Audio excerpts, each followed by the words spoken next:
আর ভকতে গাঁঠিলা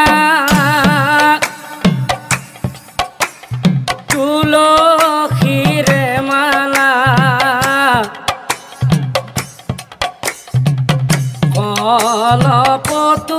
কলপতুয়ার জরি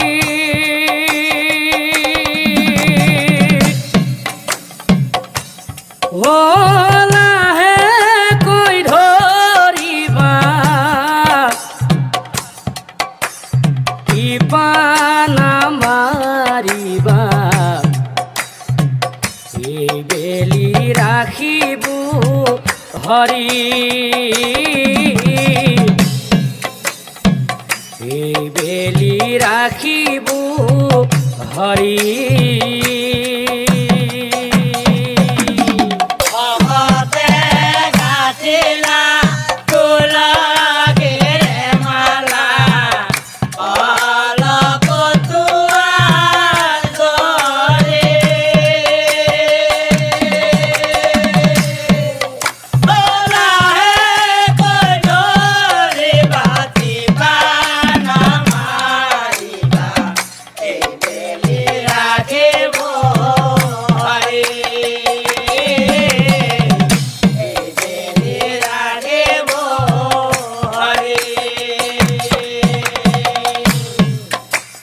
ভকতে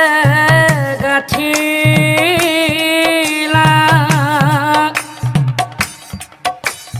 তুলসীর মালা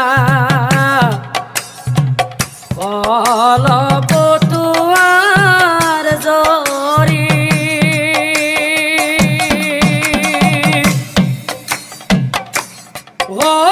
লাহে কই ধরিবা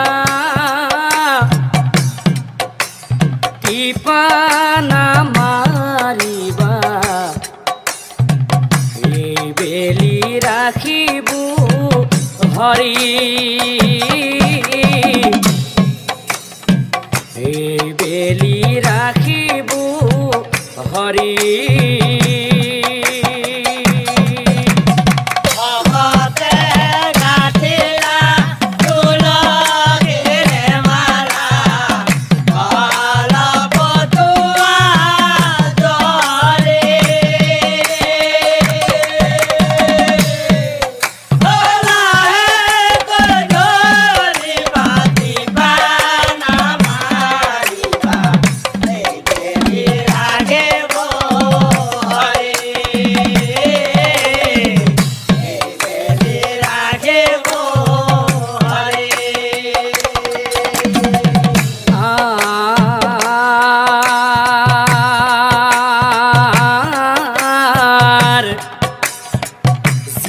নারী তুলসীর ডালে পাতে সিঙে ডালে পাতে সিঙে সিটো নারীর সপ্তম পুৰুষ নৰকতে পৰে ভকতে গাঁঠিলা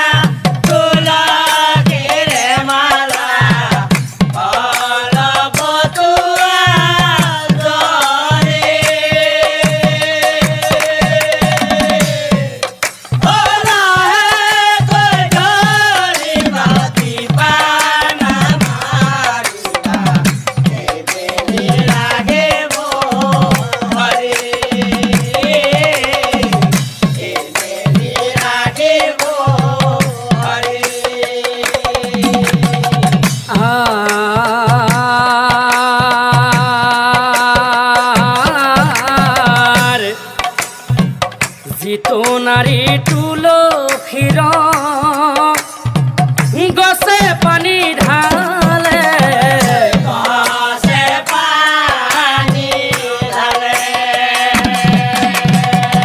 সিটো নাৰীৰ সপ্তম পুৰুষ নৰকে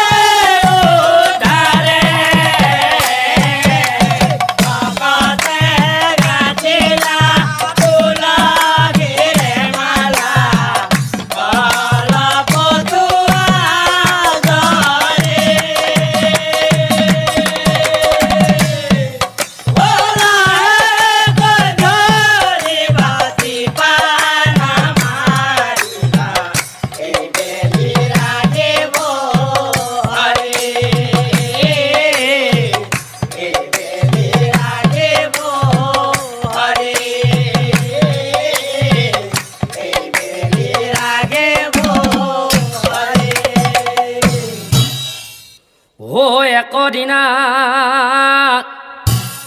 হে নারদ মুনি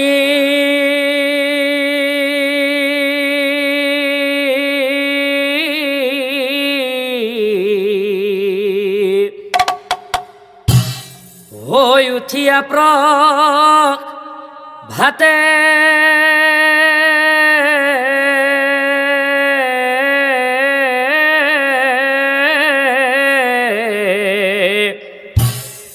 বৈকুণ্ঠলৈ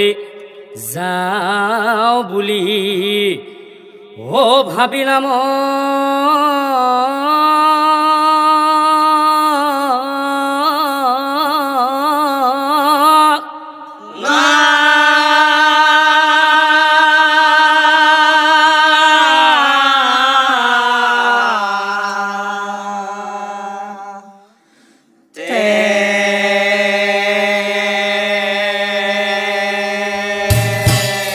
নারদ মুনি মনে মনে ভাবে হে বহুদিন প্রভুর মই খবর লোৱা নাই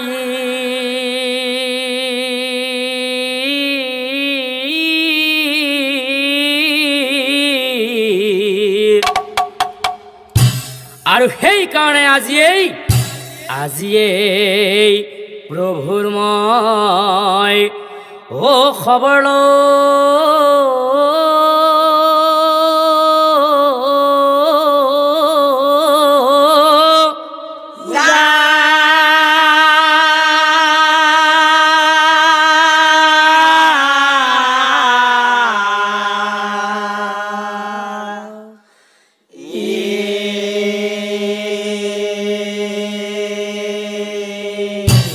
আৰু এহি ভাবি নাৰদ মুনি বৈকুণ্ঠলৈ যায়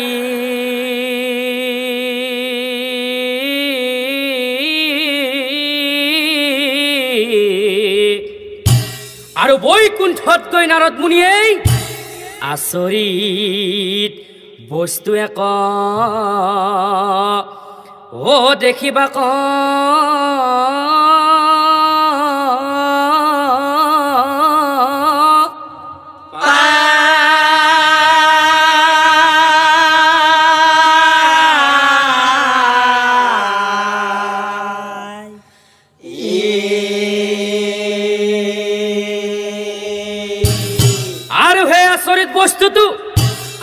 আচৰিত বস্তুটো কি আছিল জানে ৰাইজ হে আচৰিত বস্তুটো আছিল পৰ্বত সম কৰি এসোপামান গোবৰ কি তাক দেখি নাৰদ মুনি আচৰিত হয়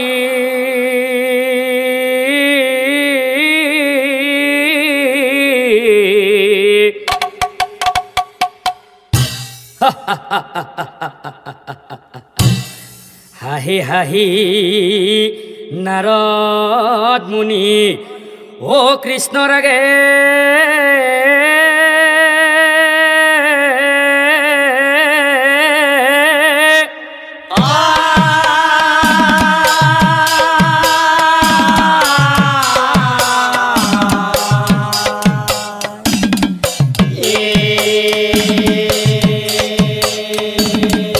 কৃষ্ণ রাগে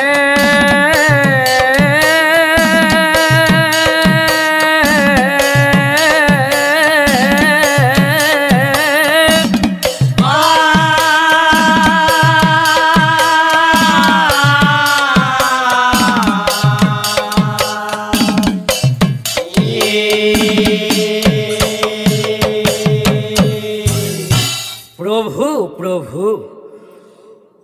নারদেবু লন্ত শুনা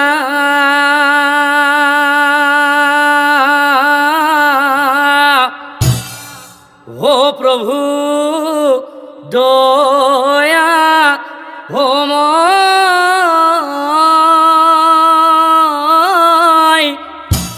কি কারণে গোবর তুমি রাখিছা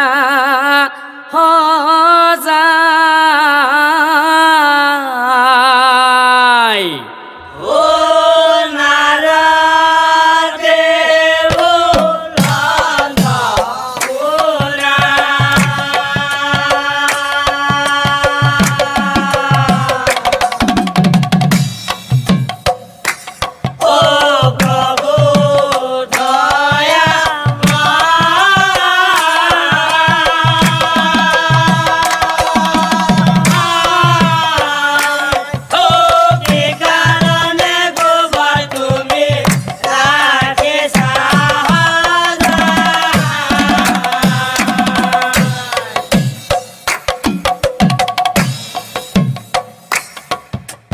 কৃষ্ণই বোলে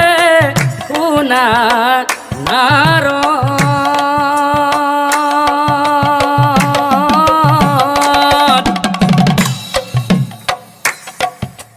শুনা ক মই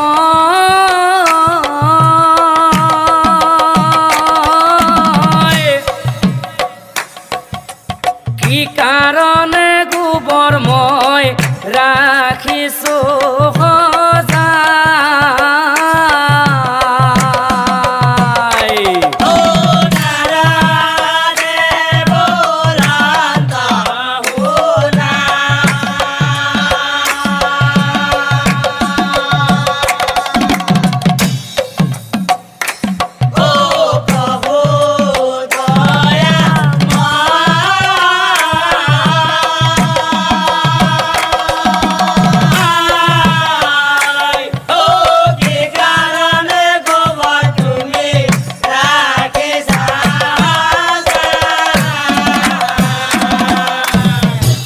শুনা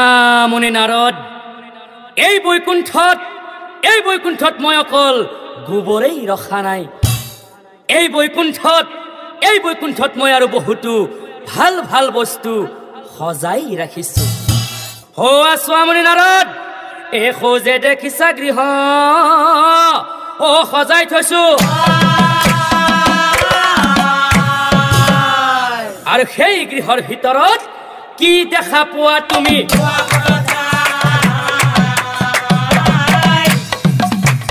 কি দেখা পোৱা তুমি হি বুলি নাৰদ মুনি ৰৈ নাথা গৃহৰ ভিতৰত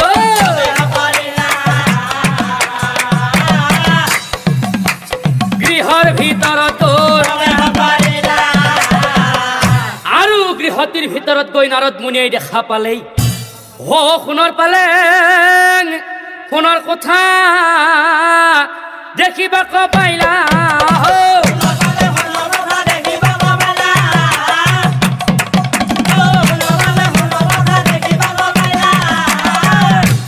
তাক দেখি নাৰদ মুনি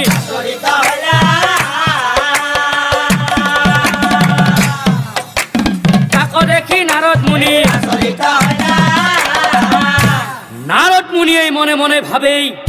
প্ৰভুই নিশ্চয় মোৰ কাৰণেই এই সোণৰ কথা আৰু সোণৰ পালেং সজাই ৰাখিছে কাৰণ প্ৰভুৰ মই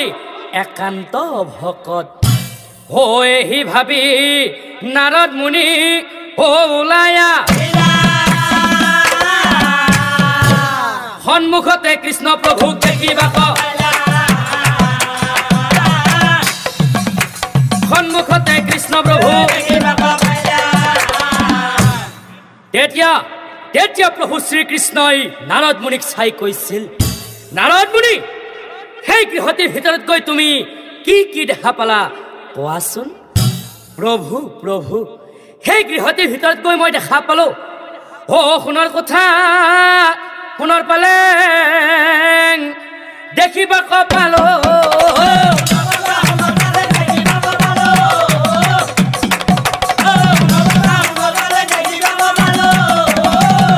কিন্তু প্ৰভু এটা কথা প্ৰভু মই বুজিয়ে নাপালো এটা কথা প্ৰভু মই বুজিয়ে নাপালো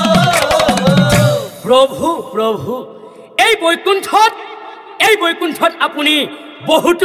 বহুতো ভাল ভাল বস্তু সজাই ৰাখিব লাগিছিল কিন্তু প্ৰভু আপুনি সজাই ৰাখিছে পৰ্বত সম কৰি গোবৰ এই গোবৰ কাৰ বাবে সজাই ৰাখিছে প্ৰভু কাৰ বাবে সজাই ৰাখিছে তেতিয়া প্ৰভু শ্ৰীকৃষ্ণই নাৰদ মুনিক চাই কৈছিল হে ৰামুনি নাৰদ এই সকলো কথা যদি তুমি বুজি পোৱা নাই এই সকলো কথা তোমাক আজি মই কহিব বুজাই শুনা মুনি নাৰদ হাহি হাহি নাৰায়ণে নাৰদ মুনি কয় কি কাৰণে গোবৰ মই ৰাখিছো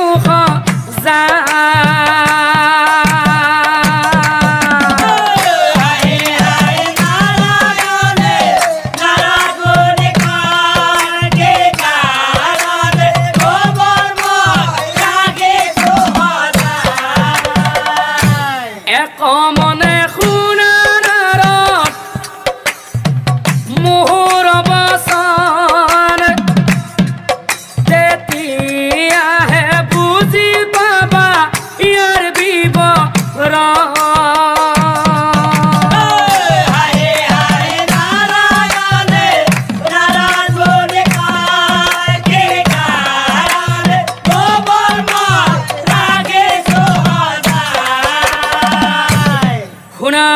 নাৰদ পৃথিৱীৰ পৰা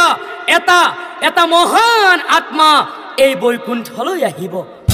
সেই আত্মাটিয়েই এই মই সজাই থোৱা সোণৰ কোঠাত থাকিব সেই আত্মাটিয়েই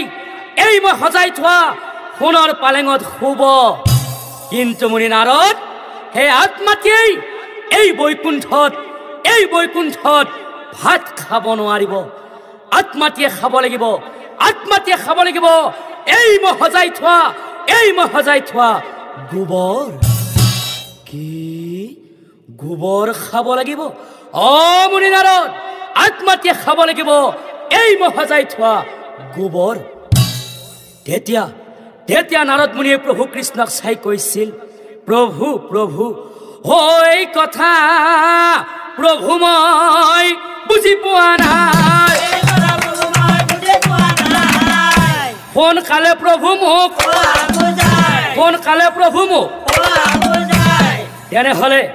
তেনেহলে শুনা মুনি নাৰদ ও বীৰ বাহু নামে আছিল অন্তৰজা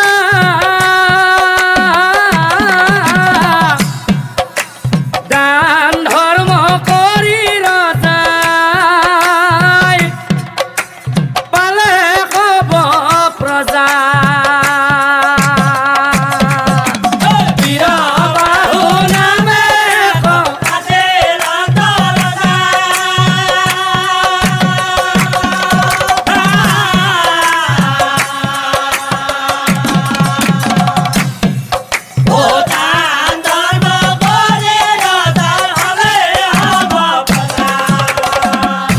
কিন্তু ৰজা বীৰ বাহুৰ এটাই মাত্ৰ দুখ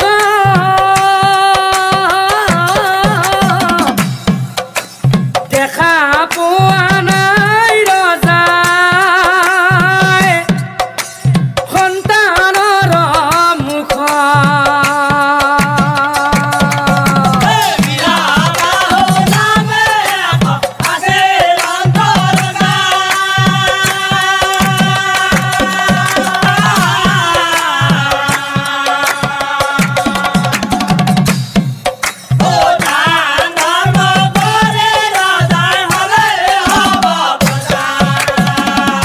আৰু তাৰ পিছত ৰজাই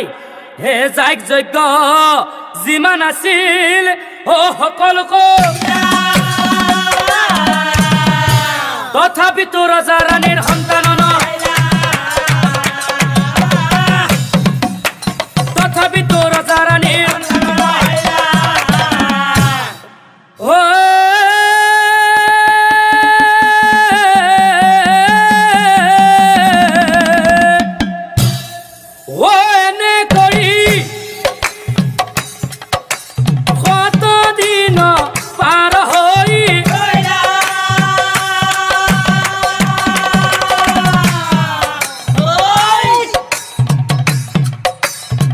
খালো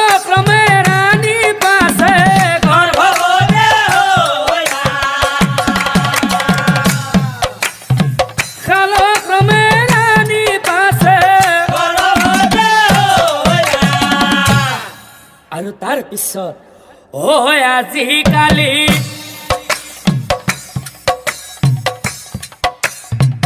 হৰি ৰাণী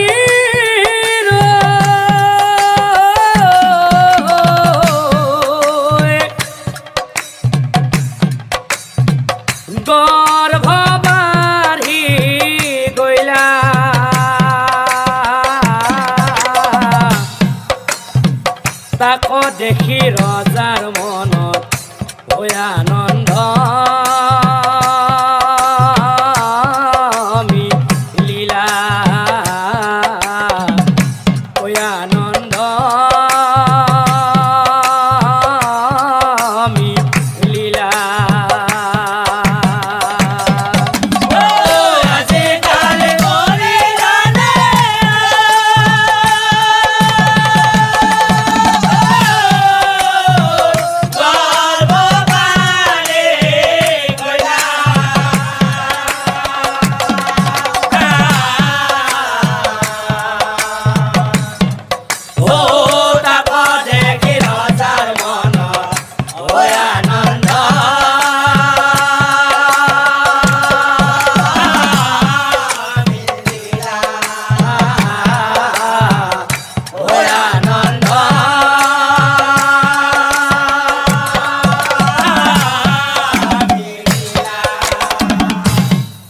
দশ দিন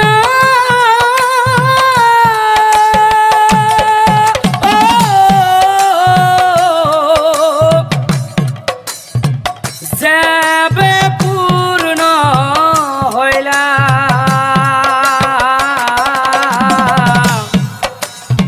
শুভক্ষণে রানীর এক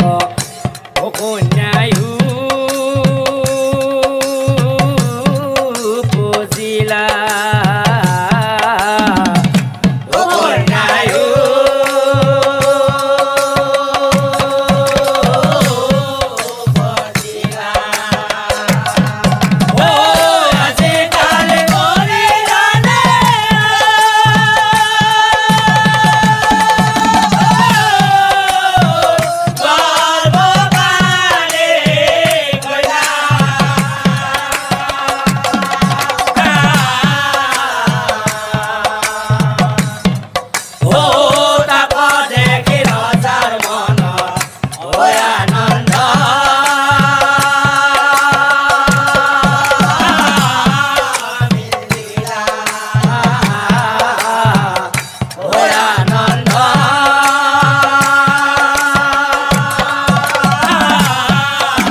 তেতিয়া ৰজাই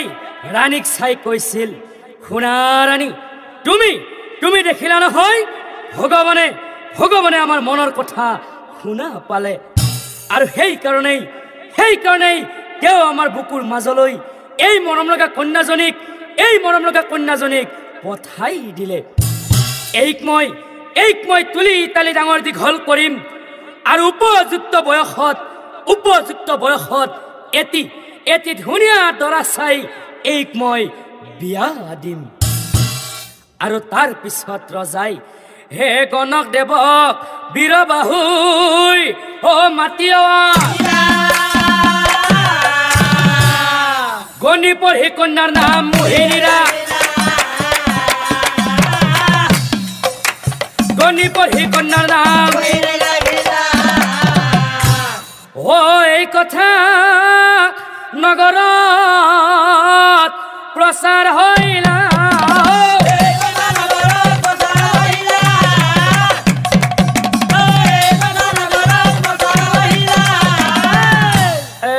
বনিহত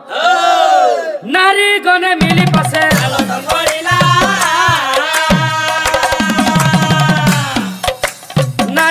মিলি পাছে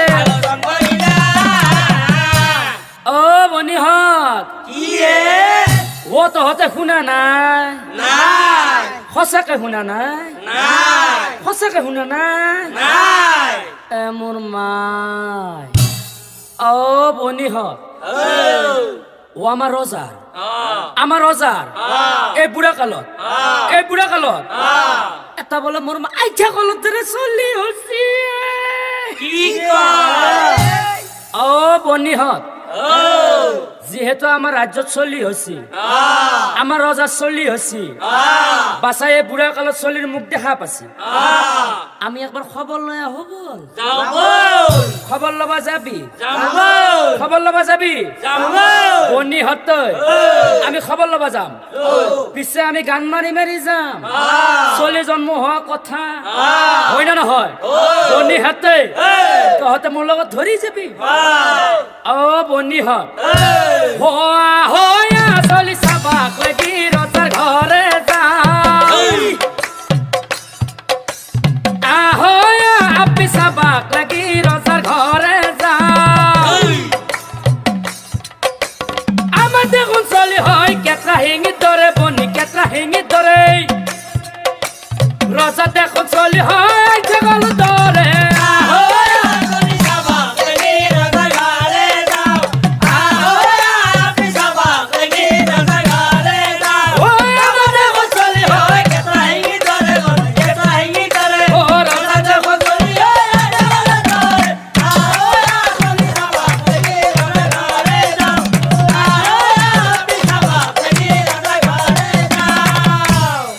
হাঁহি মাতি নাৰীগণে হৈ উপস্থিত ৰজাৰ কন্যাক চাবলৈ আগবাঢ়ি গ'লা ৰজাৰ কন্যাক চাবলৈ আগবাঢ়ি গ'লা অ বনিহত ওইটো নেকি চলি বনিহত মোৰ মা ইমান ডাঙৰ চলি অ বনিহত আমি চলি চালো ৰাণীক আশীৰ্বাদো দিলো হয় না নহয় পিছে আমি ঘৰা ঘৰি যাই থাকিব লাগিল কাৰণ আমাৰ ঘৰতো তিনটান আছে বনিহত মই ৰান্ধিটো খুৱাবাই লাগব গতিকে ইয়াতে দেৰি কৰি লাভ নাই আমাৰ যাই থাকাই ভাল হ'ব বনিহত আহি থাক আহি থাক আহি থাক অ বনিহত পিছে আমি যাই থাকাই ভাল হ'ব ঐ হিমতে নাৰীগণে বিদায় মাগিলা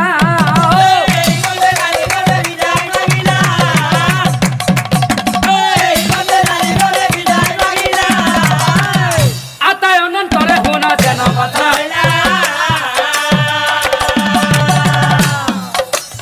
আতাই অনন্তৰে শুনা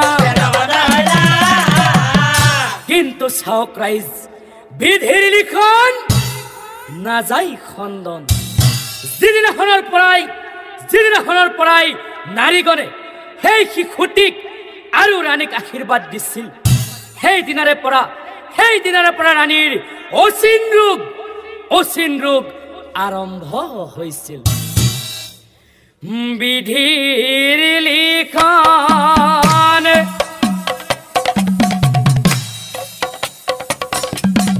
নাযায় খণ্ডন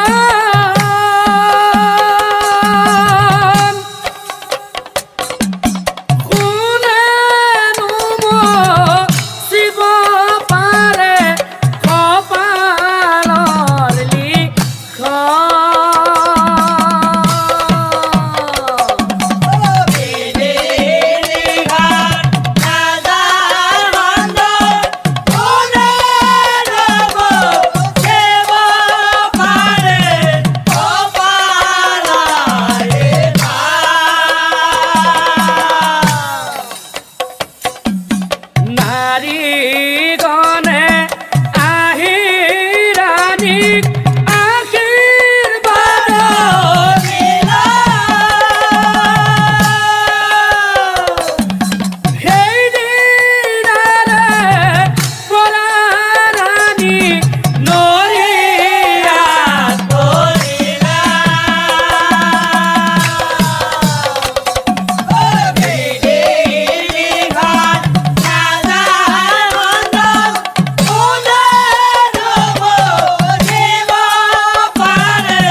কথা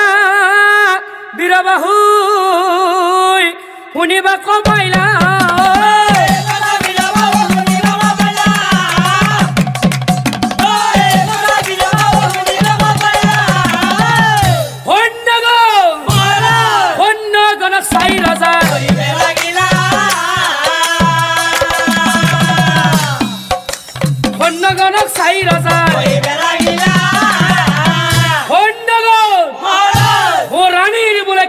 কঠিন ৰোগ আৰম্ভ হৈছে হয় মহাৰাজ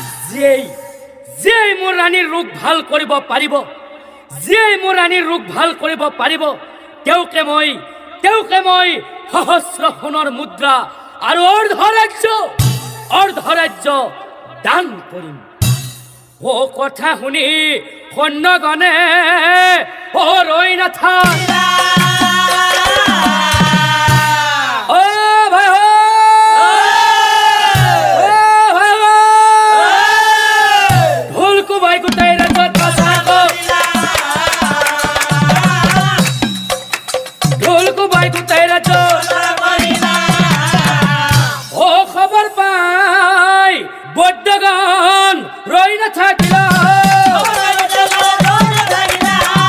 ৰজাৰ গৃহত যাই পাছে উপস্থিত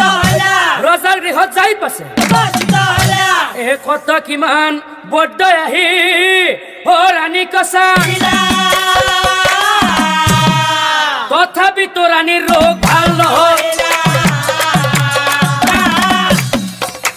তথাপিতো ৰাণীৰ ৰোগ বাসাহাত ও তহত ওইসা বেমারি সাবা তহতে পারবি না তহতে নরা ও বাসাহাত ও মই আসলো বেমারি চাম বুলি ও যেটো লক্ষণ দেখা পাইছো ময়ও চাবা নৰো বেমারির একেবারে অবস্থাই নাই ও বাসাহাত মোটা দেখ পালে ঔষধ আছে সেই পালে মই রানীক খুৱাই দিব পাৰো সেই পালে খুৱাই দিলি হয়তো ৰানী ভাল হব নহলে একেবাৰে খতমে হৈ যাব পিছে খুৱাই দিম নাকি খুৱাই দিম তহঁতে গোটাকেইটা আছা তো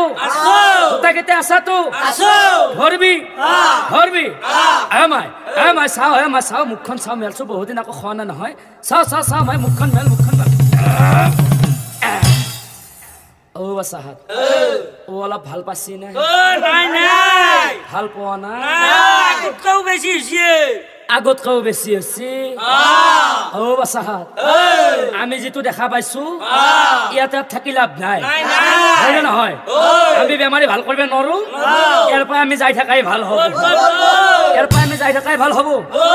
হয় হত হৈ আহি থাক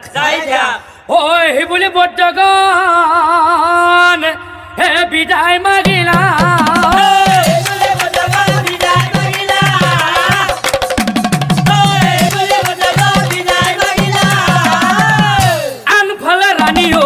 ঘরে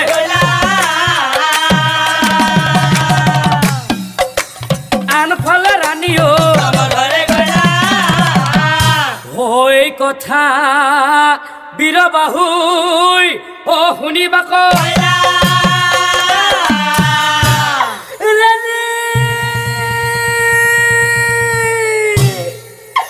রানী বলে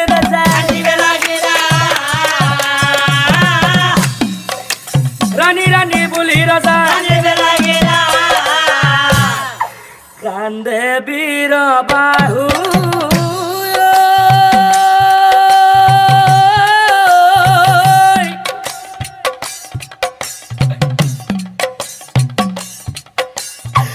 ভাগ্য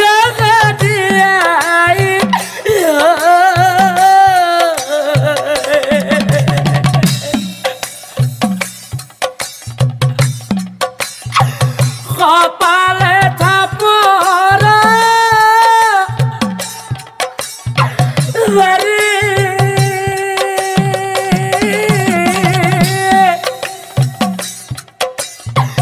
কপালে থাপর মারি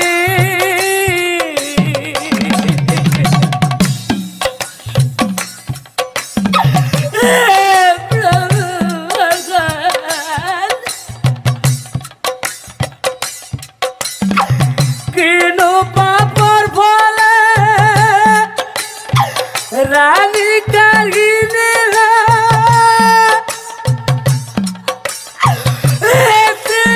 কি কর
বলে শাসন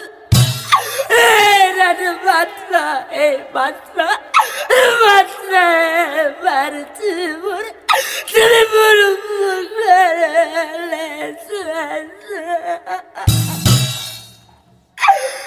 হায় হরে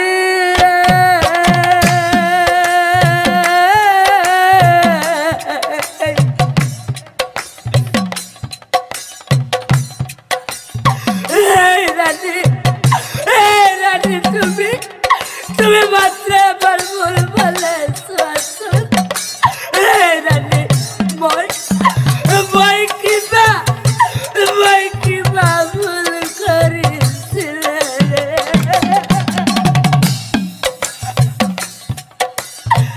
হায় হরে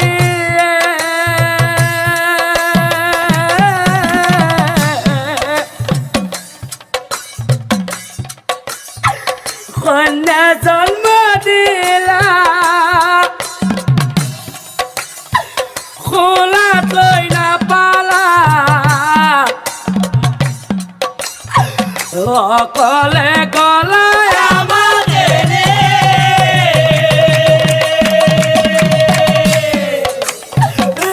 রানী কিনো দুখর ভরা তুমি গুছি গলা কেনেকৈ থাকি বুঝে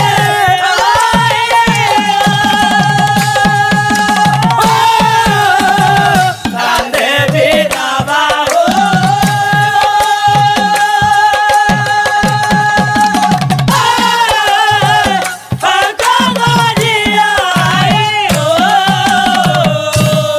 হে রানীর মৃত্যুর পরা রাজার ও মনে শান্তি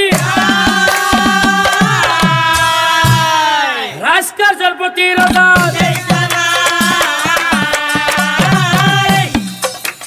রাজকার্যের প্রতি রাজার ও কিংখানে বহি দেখে বীর বাহুরা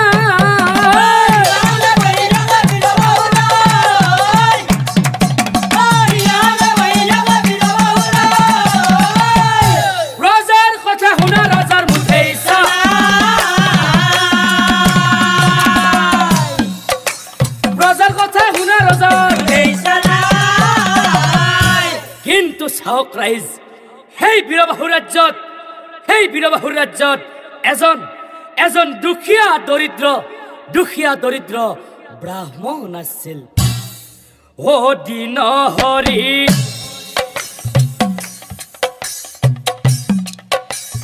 নামে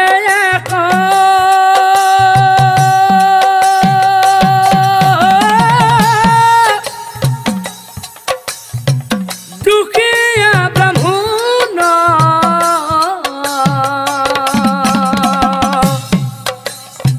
ভিক্ষাবৃত্তি কৰি তেওঁ কটাইছে জীৱন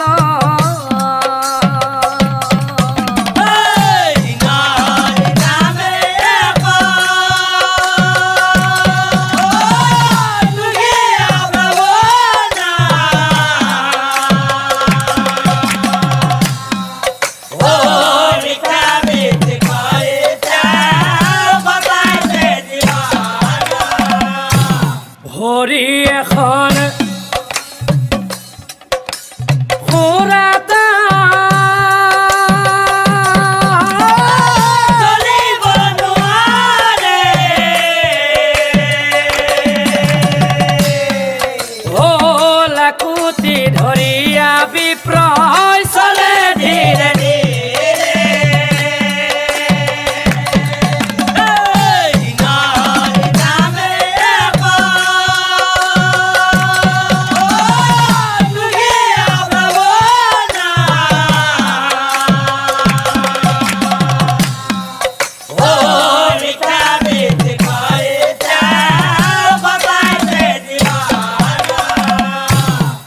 হৰি বিপ্ৰায় মনে মনে ভাবে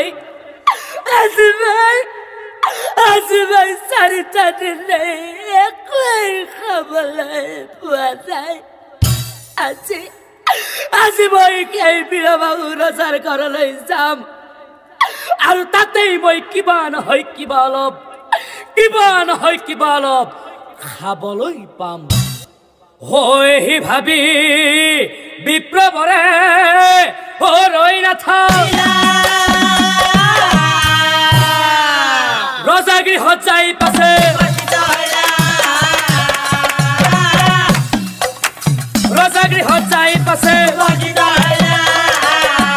আৰু বিপ্ৰবৰে গৈ দেখা পালেই কিঙানে বহি আছে বীৰবাহুৰা হেনকালে বিপ্ৰবৰে উপস্থিত হয়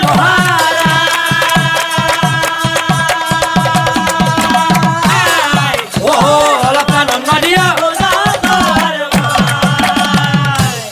কি কথা শুনি বীৰবাহু ক্ৰোধত জ্বলিলা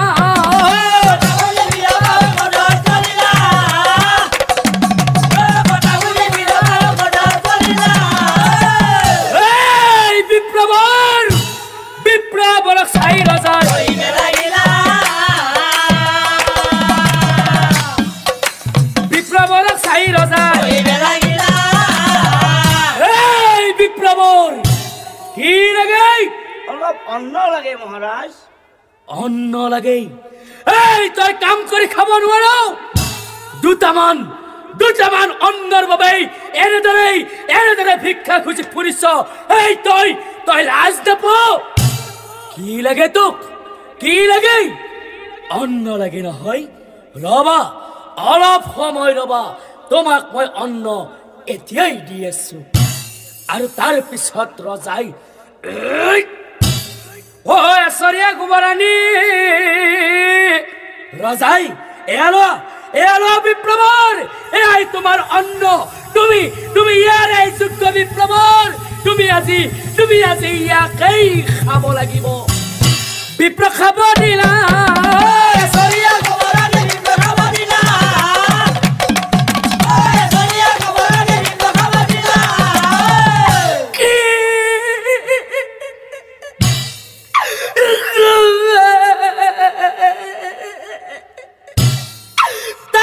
দেখি বিপ্লবৰে কান্দিবে লাগিলা তাকো দেখি বিপ্লবৰে কান্দিবে লাগিলা কান্দি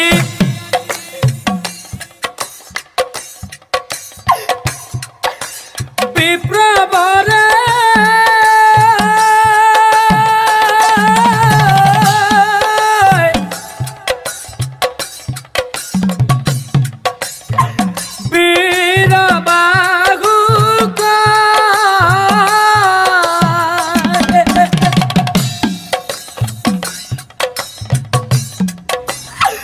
মহাভুল কৰিলি ৰাজন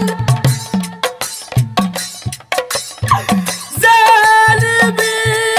নিচাই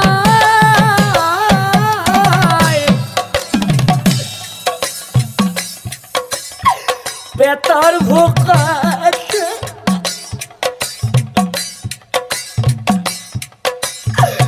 আহিছিলো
পারে কি মানে গোবর বই করে বই কালে জীবন পারে কি মানে গোবর বই করে বই কালে খাবার রাখিলি বইয়াতে পেলাই টাইসাম এই গোবরে তোর জীবনত আউকাল লবাই আনিব মৃত্যুর পিছত তোর আত্মাই বৈকুণ্ঠত যায় এই গোবর খাই থাকিব লাগিব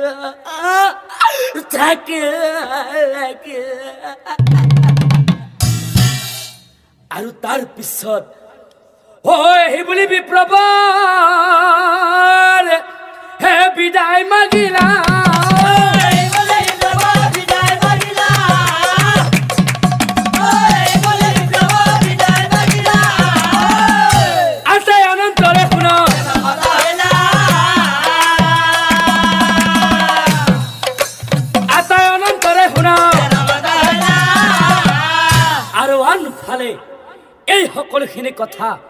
এই সকলোখিনি কথা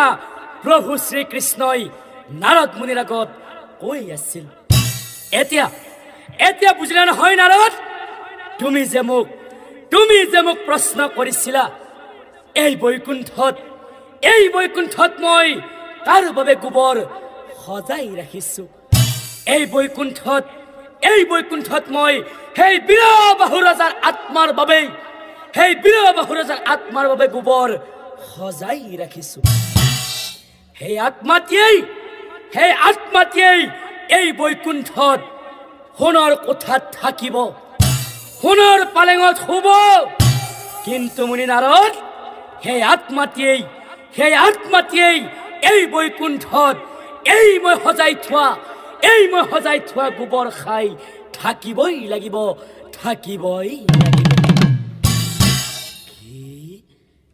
হে প্ৰভু হে মই মানে আৰু এটা কথা প্ৰভু আপোনাৰ মুখৰ পৰাই জানিবলৈ বিচাৰিছিলো মানে প্ৰভু এই বীৰবাহু ৰজাৰ আত্মাই এই গোবৰ খোৱাৰ পৰা মুক্তি নাপাব নেকি প্ৰভু অসম্ভৱ এয়া কেতিয়াও সম্ভৱ নহয় নাৰদ মুনি এয়া কেতিয়াও সম্ভৱ নহয় তথাপিতো প্ৰভু মই আপোনাৰ মুখৰ পৰাই এই সকলোখিনি কথা এবাৰ শুনিবলৈ বিচাৰিছো তেনেহলে শুনা মুনি নাৰদ সেই বীৰবাহু ৰজাৰ এজনী ছোৱালী আছে নাম তাইৰ মোহিনী ৰজাই নিজেই নিজৰ ছোৱালীক বিয়া কৰালেই এই গোবৰ খোৱাৰ পৰা পাইব মুকুতি কি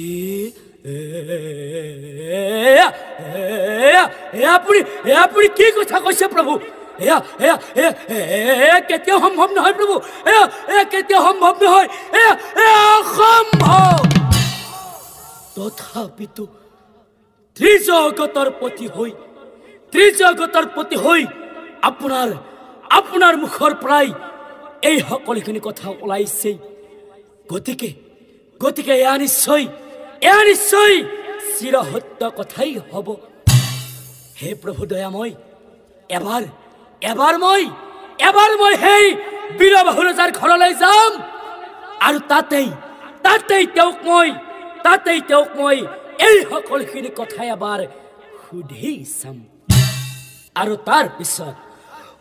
নাৰদ যায় ৰে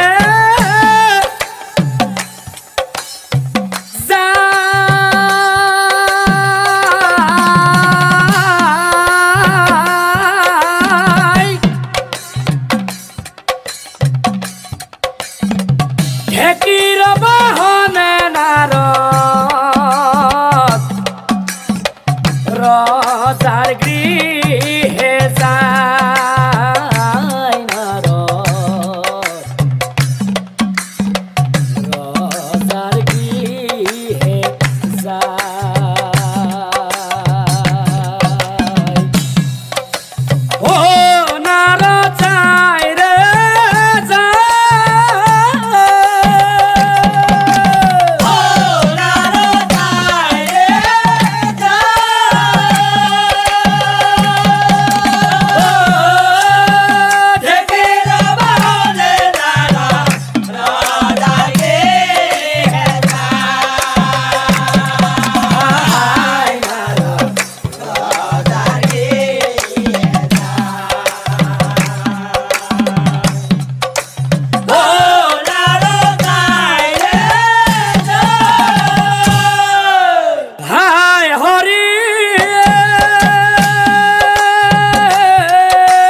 বাহু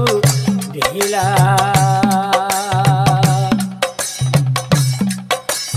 ও নাৰদ যায় ৰে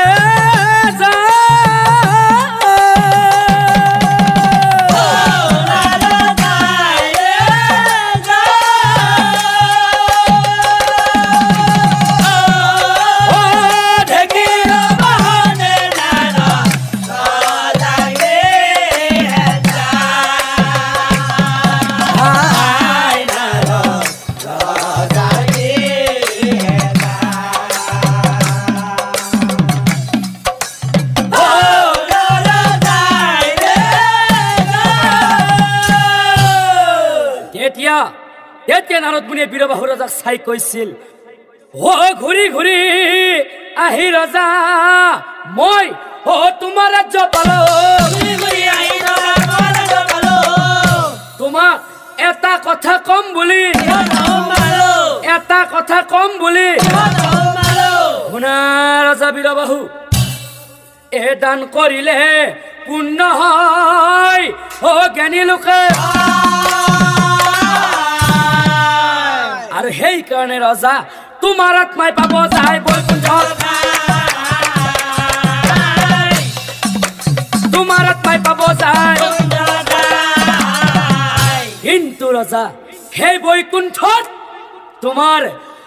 আত্মাৰ খাদ্য ভাত নহয় কহিলো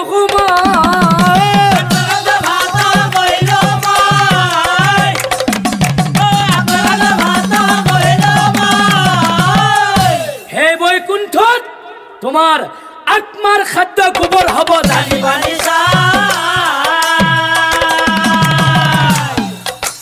আত্মাৰ খাদ্য গোবৰ হ'ব জানিবানি কি তেতিয়া বীৰবাহু ৰজাৰ মনত পৰিছিল এদিনাখন এজন ভিক্ষাৰী ব্ৰাহ্মণে মোক অভিশাপ দিছিল অভিশাপৰ কথা ৰজাৰ মনত পৰিলা কান্দি কান্দি মুনিৰ আগে কহিবে লাগিলা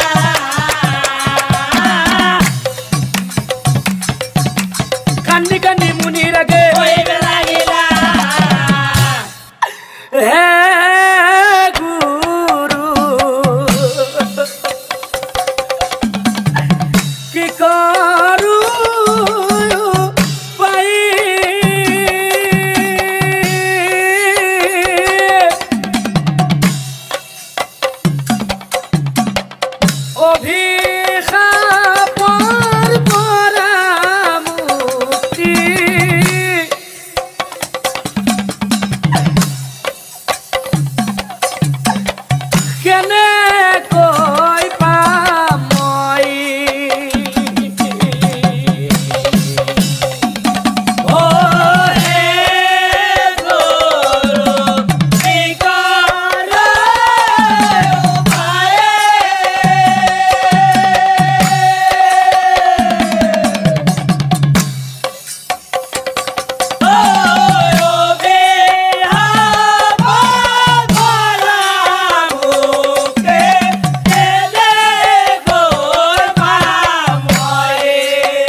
শুনা ৰজা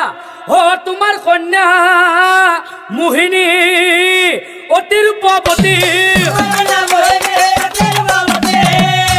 কন্যাক বিয়া কৰালেহে কন্যাক বিয়া কৰালেহে কি কথা শুনি বীৰবাহুৰ মহাচিন্তা কৰিলা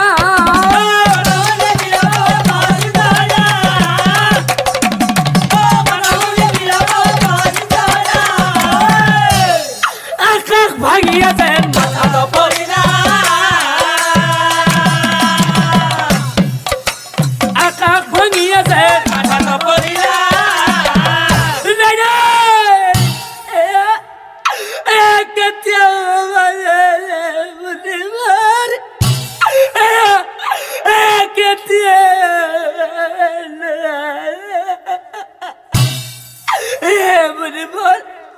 আপনি আপনি নিজেই কওকচোন নিজেই নিজেই জন্ম দিয়া ছোৱালী এজনীক নিজেই জন্ম দিয়া ছোৱালী এজনীক পিতৃয়ে জানো বিবাহ কৰাব পায় এয়া এয়া এয়া কেতিয়াও হ'ব নোৱাৰে এয়া এয়া হ'ব নোৱাৰে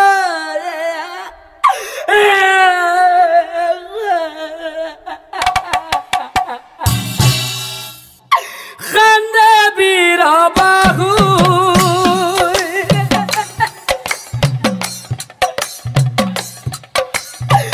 মুনিৰ পাৱে পৰি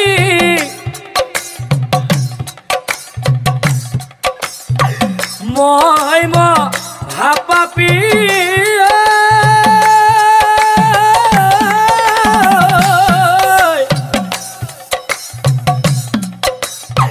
মই মহাপাপী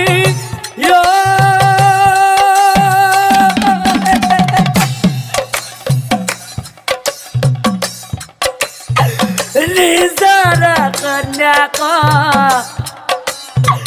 কেনেকৈ নোৱাৰো নিজৰ কন্যাক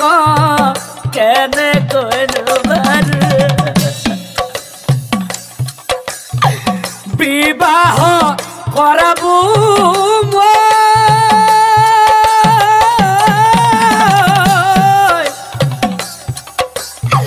বিবাহ কৰাব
আপনি আপনি নিজেই কওকচোন নিজেই মই নিজেই জন্ম দিয়া ছোৱালী এজনীক পিতৃয়ে জানো বিবাহ কৰাব পায় এয়া কেতিয়াও সম্ভৱ নহয় বুলিবৰ এয়া সম্ভৱ বুলিবৰ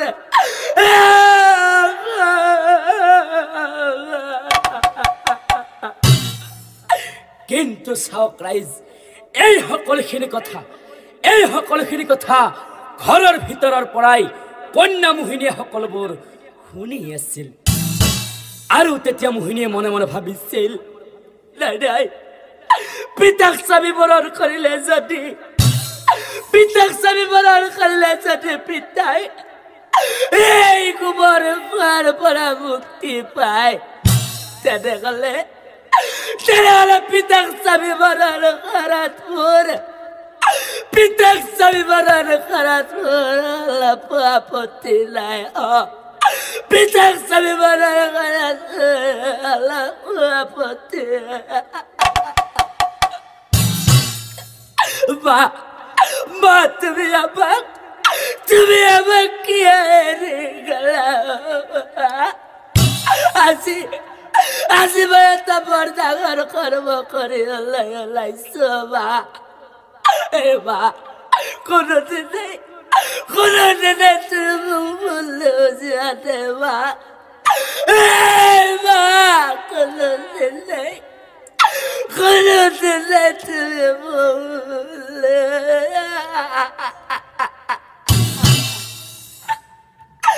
আৰু তাৰ পিছত হবৰ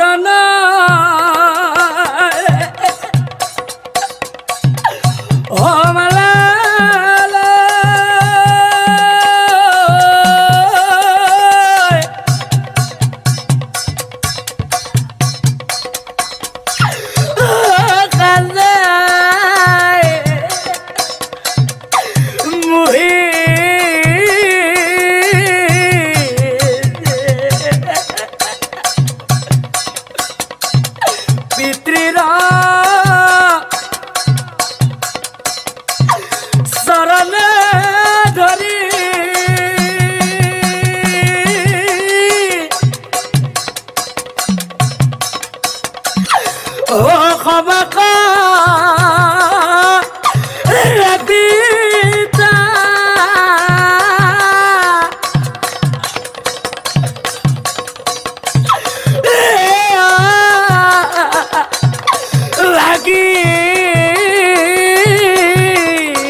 মই তোৰ আচল পিতৃ বাচনি কোনো কাৰণত হ'ব নোৱাৰে বাচনি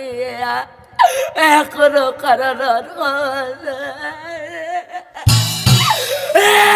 বাচনি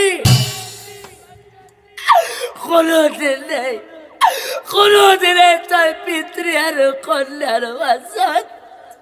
পিতৃ আৰু কন্যাৰ মাজতে কলংক নাকানিবি মাজতে তোৰে বৰমালা মই কেতিয়াও গ্ৰহণ কৰিব নোৱাৰো মাজতে তোৰে বৰমালা মই কেতিয়াও গ্ৰহণ কৰিব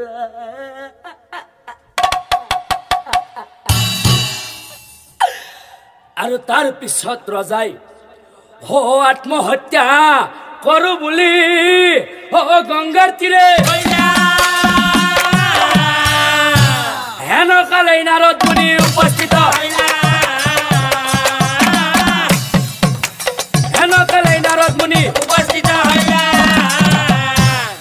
আৰু তেতিয়া নাৰদ মুনিয়ে বীৰবাহু ৰজাক চাই কৈছিল হে ৰজা এই কৰ্ম তুমি কেতিয়াও নকৰিবা ৰজা কিয় জানা ৰজা এই কৰ্ম কোনে কৰে জানা ৰজা এই কৰ্ম কেৱল কাপুৰুষেহে কৰে গতিকে এই কৰ্ম তুমি কেতিয়াও নকৰিবা ৰজা কেতিয়াও নকৰিবা আৰু তাৰ পিছত বুজাই পৰাই নাৰদ মুনি বৈকুণ্ঠলৈ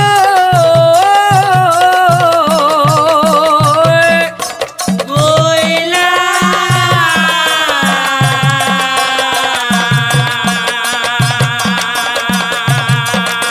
হেন কালে বিষ্ণুদূত হৈ উপস্থিত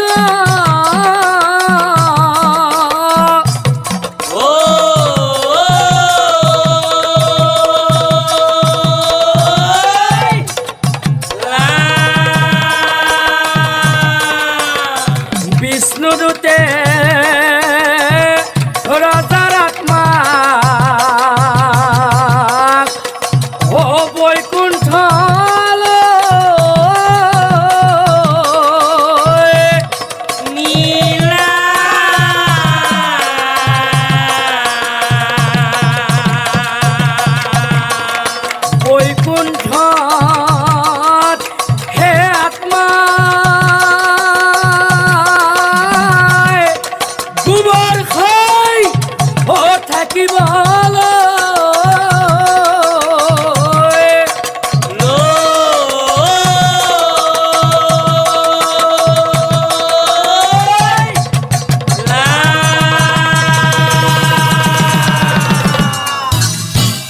আৰু সেই কাৰণেই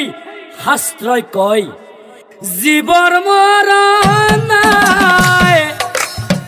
দেহা গলি পচি যায়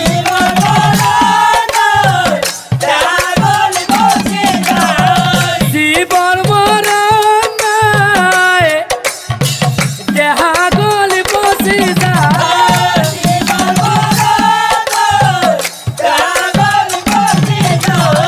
কৰ্মৰ ফল জীৱই শাস্তি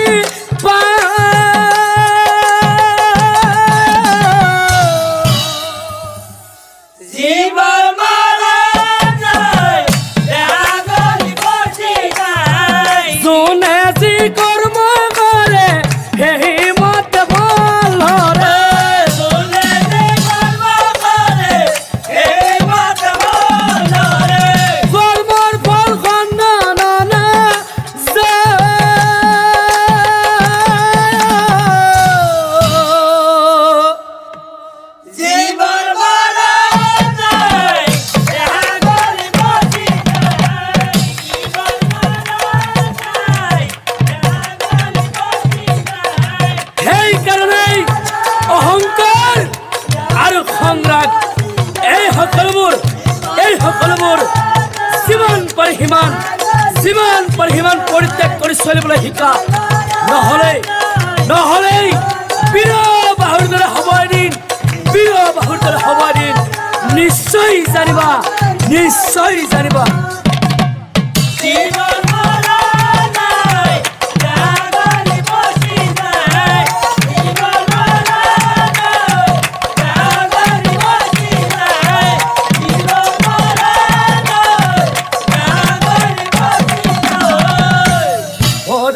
দয়া